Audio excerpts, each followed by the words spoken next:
What's up, guys? I have two mind-boggling positions to share with you, including this one that you see right now. It's white to play and win. This pawn is going forward, and there's only one correct move. What is white's winning move, and why?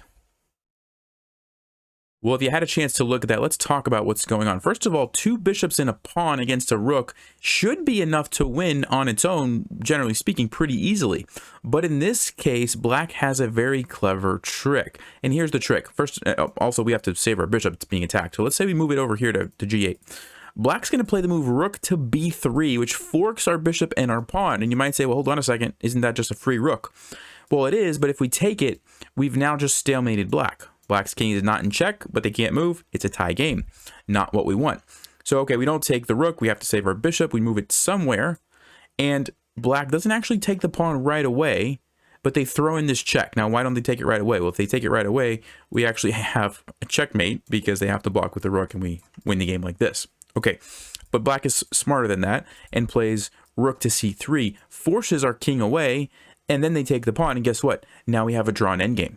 Okay, so that's the clever idea and the trick that black has of going rook to b3. So with that in mind, there's only one winning move, and the move is bishop to e6. Now, you're probably thinking, well, Nelson, he can still play rook to b3 and still fork our pieces, and we still have the same problem, right? Check it out. Of course, we can't take, or it's a stalemate. So now we play the move bishop to d6. And you might be saying, okay, well, we're still losing our pawn. Black's still going to do the same little trick, check us and take our pawn. What did we accomplish by playing our bishops here? Check it out. Check, we have to move, captures our pawn. And now, if you'd like to pause, what's the winning move for white? Well, if you had a chance to look at that, the move is king to e2. And it's quite simply winning black's rook. So check this out. If we look at our bishops, we're controlling this square and this square, this square and this square, this square and this square, this square and this square. Our king is controlling this square and this square and this square and this square and this square. Are you noticing something? The only two squares that are not controlled are here and here. But what happens if the rook moves to one of those two squares? Well, let's take a look. If it moves to this one, guess what? We have a fork and we're winning the rook. And the only other square that was available was c3. Now we can pin the rook. And yes, the king can defend it, but we simply slide our king over. It's still pinned, so it still can't move.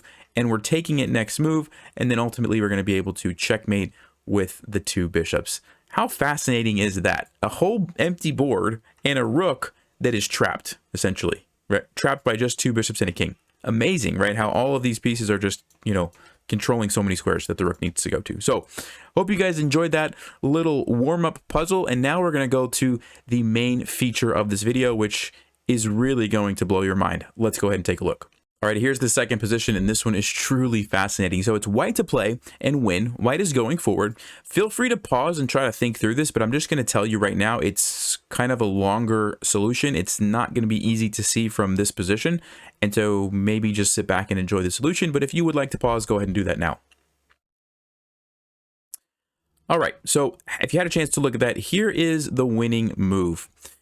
Bishop to d6 check, and this is a sacrifice, and the whole point of this is to lure the king here after the king takes, which they have to. We're going to take here with check. We have essentially repositioned our rook by sacrificing the bishop. Now that's important. We're going to follow up with bishop to e6. Now let me just back up so that you understand why we had to do that. If we play bishop to e6 immediately and we don't do that little bishop sacrifice, here's what's going to happen. Black's going to play queen to e8 check. We have to try to run with our king. Black's going to come over here, queen to h5. We're going to try to run. They're going to take this bishop anyway with check. King to f3, check, king to e2, and after this, queen to e4 check. And unfortunately, we cannot get away. So we can try to run over this way, but the bishop is coming to g5. And actually, at this point, we're just going to be getting checkmated. The queen and the bishop are too strong. So for example, king to d1, queen to d3, and yeah, this is just checkmate. There's the checkmate. All right. So that's what we're trying to avoid. We don't want this to happen. Okay. So going back to the beginning, by throwing in this bishop check, we take. And now when we play the move bishop to e6, if black tries to do the same thing, the line that I just showed you, queen to e8 check, king to f5, queen to h5, king to f4, queen to h2, king to f3, same line, queen to h1, king to e2, queen to e4. When we play the move king to d2, what is the major difference about the position? Remember the move that black had, bishop to g5 check, and then they checkmated us? It no longer exists because our rook is there.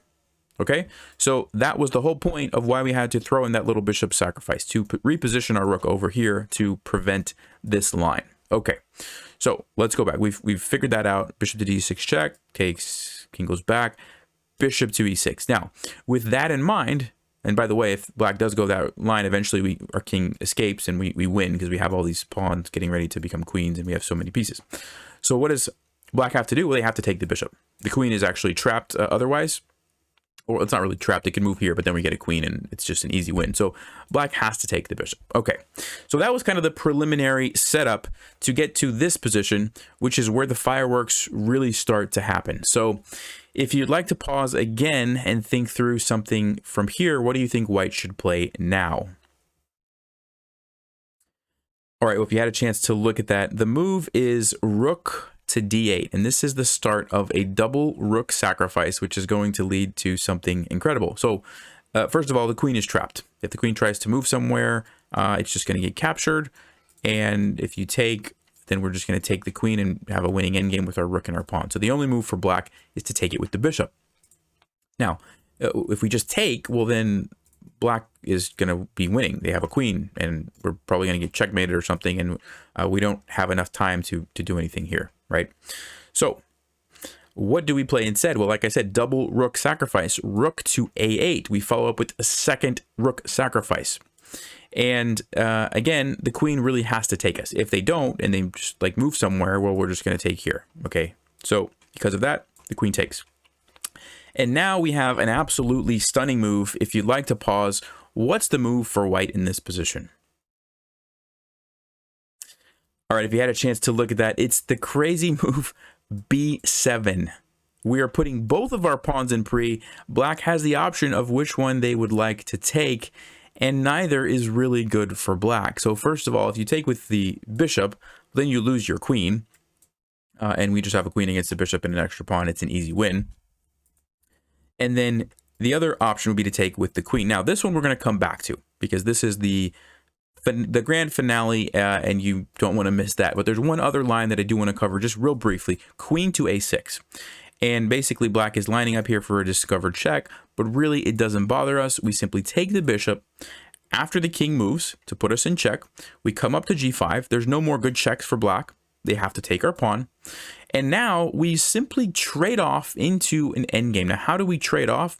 Queen to h8 check. Now, this is a cool move because if the king steps here or here, look at this.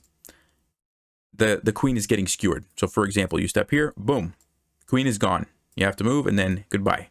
Okay, so you can't go there or there. Same thing's going to happen, right? You can't stay along this diagonal, so you have to move forward. And after this, we simply play queen to d4 check, and we're forcing a queen trade, which is ultimately going to lead to a winning king and pawn endgame. For example, you move here, you get skewered, you have to trade queens. We're going to win because we have an extra pawn. We bring our king over, we push it down, we take this guy, we win, okay? And then also, if the king, let's see, moves like over here, we can simply play check, forcing the king to go to one of these two squares. This one loses the queen, and then this one gets a trade as well, right? So ultimately, we end up with this endgame that I already mentioned. You bring the king over, and eventually you win this pawn, and you have two pawns, and you win. Okay, so we have all those sort of sidelines out of the way. Now we can follow the main line. Okay, the main line is queen takes b7. Now, we capture here, but wait, we do not get a queen, we get a knight. And look at that little fork. All right, awesome stuff. But wait a second, Nelson, hold on. The black king is coming for our pawns, and all we have left is a knight. So isn't black going to just get a draw? Anyway, keep watching. King goes here. King goes to f5. King captures. King goes here. King goes here. King goes here. King captures. King to c2. This is a great move because we have trapped black's king. Now, some of you might be able to see where this is going. If you haven't kind of figured it out yet, I invite you to pause and think through what could a winning idea for white be from this position. All right, well, if you had a chance to look at that, hopefully you found that. If not, just sit back and enjoy the show. Where have I heard that before? Anyway, king to a1, knight to c5, king to a2, knight to d3, king to a1, knight to c1, which takes away the square from the king, forcing black to push the pawn. And knight to b3 is a smothered checkmate. How beautiful is that? Wow. So just to recap, we pushed the pawns, forcing the queen to capture. We captured to get a knight, forking the king and queen, which ultimately led to this endgame with a smothered checkmate. I mean, so nice, right? Hope you guys enjoyed that. Make sure you subscribe. I have lots of videos like this, and I plan to do a lot more in the future going forward. You don't want to miss those. Thank you for watching. Stay sharp, play smart, and take care.